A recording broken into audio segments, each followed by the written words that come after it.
જમીન હતી. અભણમણ એટલે ખબર ન પડે ટોટલ આટલા વીઘા હતી. 10 વીઘામાં કંઈક થોડીક ઓછી હતી. કરોડની જમીન હતી સાહેબ, પણ મારે એને મજબૂરીએ 79 લાખમાં.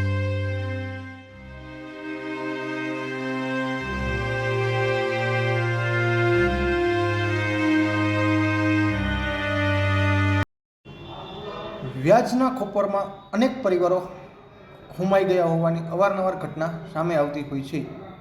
વાંકાનેરમાં પણ આવી જ એક ઘટના સામે આવી છે, જેમાં વ્યાજખોરોએ 2 પરિવાર પાસેથી ચામડાતોડ વ્યાજ વસૂલ કર્યું હોવા છતાં વધુ રકમ મેળવવા માટે બંને પરિવારને ધાક ધમકી આપતા મામલો પોલીસ મથકે પહોંચ્યો હતો. મળતી માહિતી મુજબ વાંકાનેરના અરણીટીંબા ગામમાં રહેતા મેહુલભાઈ પરમારે તેના જ ગામના ધર્મેન્દ્રસિંહ ઝાલા પાસેથી 1 લાખ રૂપિયા વ્યાજે લીધા હતા.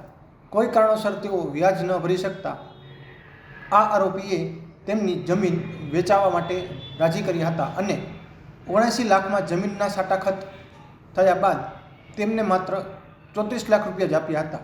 બાદમાં 1 લાખ જે વ્યાજે આપેલા છે તે પણ વાળી લીધા હોવાનું કહી મેહુલભાઈનો હિસાબ પૂરો કરી દીધો હતો.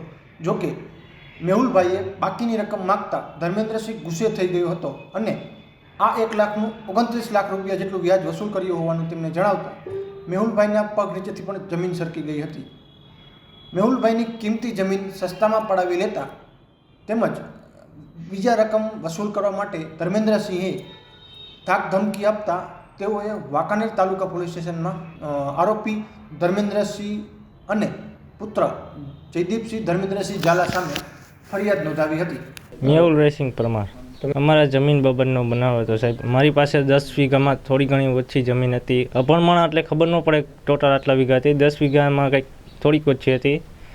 એમાં મારા જમીન હતી 1 લાખ રૂપિયા દેણું હતું, પ્લસ એને 60% ભરાવી લીધું.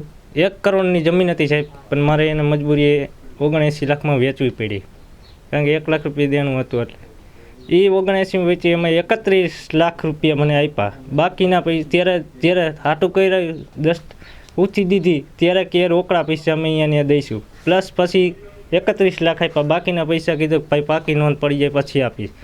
પ્લસ અમે મેં વચમાં કીધું ભાઈ મારા પૈસા તો કે મારા દીકરાના લગ્ન પતી જાય પછી હું તને આપીશ.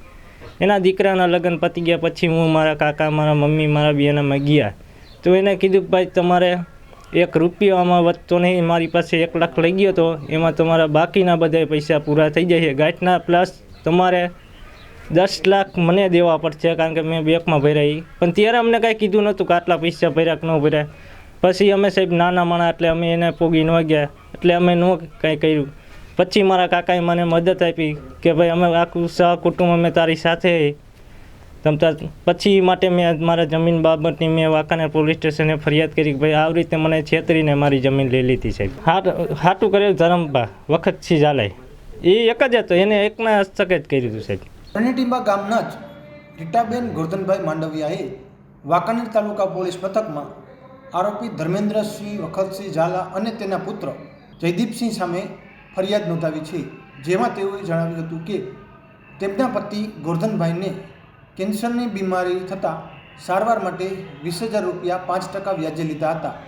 જે બાદ આરોપીઓએ વ્યાજ સહિતની કુલ રકમ 39,000 ગણી હતી, જે પૈકી 3,000 રૂપિયા રિક્ષા ભાડાના ગોરધનભાઈને લેવાના હોવાથી તે બાદ કરી 36,000 રૂપિયા ચૂકવતા કરી હિસાબ પૂરો કર્યો હતો. આ હિસાબ પૂરો થયા બાદ આરોપીની નિયત બગડી હતી અને ફરીથી રીટાબેન પાસે વધુ 3,000 રૂપિયા માગતા આરોપીઓએ આ રૂપિયા આપવા જ પડશે, જો નહીં આપે તો તેમને મારી નાખવાની ધમકી આપી હતી.